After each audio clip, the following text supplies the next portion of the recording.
Salutations. Today's briefing: missiles, lasers and guns, air defence in China. The PLA has invested substantially in ground-based air defence systems, both importing foreign systems and developing its own that cover the full range and target spectrums. Unlike the West, with a focus on aircraft for air defence, and Russia, where the focus is more on ground-based systems, China appears to have provided a more equal focus to both elements of air defence. The targets for these systems are not just aircraft or ballistic missiles, but increasingly drones and smaller caliber rockets like HIMARS GMLRS and artillery and mortar rounds. This briefing will examine the PLA's ground-based missile and gun missile systems. I will also be introducing current PLA developments in directed energy weapons, specifically lasers that produce kinetic outcomes. A note on ranges. The figures given are maximum ranges, which of course will be influenced by the search and targeting sensors and the altitude and radar cross-section of the target. I'll start by covering SAM systems, and in order long, medium and short range, then lasers and then gun missile systems. This is a follow-on briefing to China's air dominance capabilities brief, which is linked below. So surface-to-air missile systems. Perhaps the most well-known SAM system in PLA service, at least in the West, is the S-400. Introduced into the PLA in around 2018, the S-400 is the longest range SAM system in PLA service. A typical S-400 regiment consists of 2 battalions, each of 2 batteries. A standard battery has 4 transport erector launchers, TELs, each with 4 launch tubes, as well as fire control radar systems and command vehicles.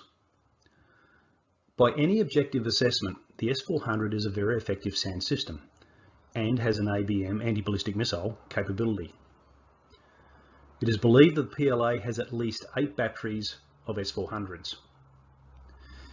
The S-400 acquisition by the PLA likely served 2 functions. 1, a technology transfer of a world-leading system, and 2, an interim anti-ballistic missile capability while China developed its own system. But the S-400 wasn't the first SAM system that the PLA purchased from Russia.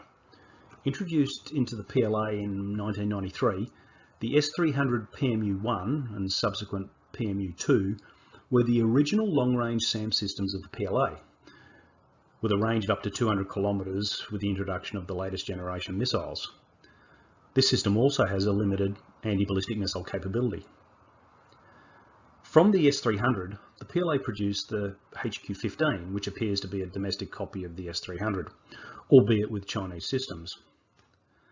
The total number of S-300 PMU-1s and 2s and HQ-15 batteries in PLA service are around 40 and 60 batteries respectively. It would appear that the S-300 system, regardless of who is using it, has been very effective in the conflict in Europe. Unlike the HQ-15, the HQ-9 is a new system, albeit influenced by the Russian S-300. Introduced around 1997, it is longer range than the HQ-15, out to around 300 kilometres. We should expect the HQ-9 to be more effective than the S-300 HQ-15 systems. Using the same level of indigenous technology as the HQ-9 and developed from it, the HQ-22 is the latest long-range SAM to be introduced into PLA service. Unlike the other systems discussed, it is slant-launched and shorter ranged. There has been some discussion that the HQ-22 was developed as a more cost-effective replacement for older systems, as replacing them with the S-300, HQ-15, S-400 or HQ-9 would have been prohibitively expensive. Now, all these long-range systems are designed to defend critical infrastructure and not ground formations per se. The HQ-22 is an evolution of the HQ-12, a medium-range system introduced around 1997 to replace legacy systems. As with the HQ-22, it is slant-launched and possibly being replaced by the HQ-16. Another medium-range system is the HQ-16, reportedly influenced by the Russian Book M2, although it is vertically launched instead of slant-launched. For China's layered air defence, the HQ-16 fills the gap between the short-ranged HQ-6, 7 and 17s and the longer-range systems already discussed. The HQ-16 is found at the Group Army's independent SAM brigades. Moving to short-range systems, a relatively new system is the latest version of the HQ-6, the 6A. Possibly developed to address very low-level threats, like the HQ-7, it is slant-launched, although its off-road mobility is not as good as the HQ-7. It appears to provide point defence for critical fixed locations as the final layer of an integrated air defence system. Within the Combined Arms Brigade's air defence battalions, the short-range SAMs are provided by the HQ-17 and 17A. In tracked and wheeled versions, with the tracked versions found in the heavy Combined Arms Brigades and the wheeled versions in the medium Combined Arms Brigades, it is outwardly very similar to the TOR M1. Each vehicle carries 8 missiles with a range at 15 kilometres. While a short-range system, the HQ-7 appears to be part of the Group Army's independent SAM brigades, providing a better low-level capability as part of the brigade's layered protection bubble, in a similar manner to the HQ-6A does for fixed locations. An evolution of the French Crotale, the original design, aim of which was to engage supersonic low-flying fighters and provide rapid reaction point defence for high-value targets. The PLA's latest version entered service around 2009. From an intelligence assessment approach, it would be erroneous to directly equate one system to another simply because it appears the same. As with the other systems mentioned, the PLA has likely made numerous improvements to an imported weapon and/or sensors, resulting in a significantly improved system. At the shortest range of the SAM systems are the manpads. The PLA's primary manpad system is the QW2 and more recently 12. Found at battalion level throughout the ground force, it can also be mounted on vehicles. While it has been around for a while, the latest versions entered service around 2014. In terms of anti-ballistic missile systems, little is known about the HQ-19, HQ-26 and HQ-29. What is known is they are designed primarily for anti-ballistic missile capabilities and likely cover a similar spectrum to the US THAAD and PAC-3 systems. Lasers, and here I'm talking about mobile land systems. The LW30 is a 30 kilowatt powered system, unveiled in 2018. Now it's unknown if it is in service and has a range of possibly out to around 4,000 metres. Why employ lasers on the modern battlefield?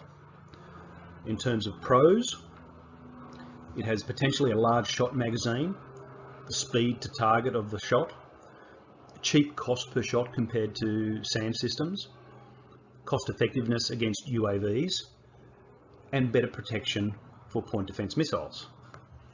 In terms of cons, it's limited range at sea level due to atmospheric thermal blooming issues, still in early development and operational deployment, still requires significant R&D investment, the need to maintain target lock from initial engagement to target destruction. Power plants are a large mass for transport, and because it's effectively a Hittite-like weapon, it requires high quality target tracking sensors. It's not a proximity weapon, and within visual range use only. A critical issue for lasers is something known as dwell time. How long does the laser need to be on target to achieve the aim? While lasers will hit the target virtually instantaneously, it won't immediately destroy the target. It will take some time to neutralise it. The higher the wattage of the laser, the less dwell time is required. Recently, the LW30 is seen on a high mobility vehicle similar to the HQ-17A. While this vehicle will provide better off-road mobility, the smaller vehicle provides less room for cooling systems required for the laser. And finally, gun missile systems confirmed in service. Gun missile systems provide a more cost-effective measure against UAVs than straight SAM missile systems. The GPZ-04A is armed with 4 25mm guns with a range of out to 2,500 metres. 4 QW2 surface-to-air missile system with a range of 6,000 metres, and is sometimes found in the Heavy Combined Arms Brigade's Air Defence battalions. A weapon system is the sum of a number of parts. For air defence systems, the missile, laser or guns need effective organic and organisational search and tracking sensors to be able to be employed to maximum effect. This critical component will be the subject of a future briefing. A comprehensive integrated air defence system ideally can engage a platform before weapons release. Its component systems must, however, be able to successfully engage targets that are either very far away, very fast moving, small physically and/or radar cross-section, and at very low level. The PLA appears to have weapons that can fulfill these criteria. How effective these systems might prove to be in conflict remains to be seen. In summary, we should expect the PLA's Russian-derived SAM systems to be at least as good as the Russian purchased systems that they have in service, and its indigenously developed systems to be at least close in capability to Russian systems. Also, it is likely we'll see an increase in PLA gun missile systems as UAVs increase in the battle space.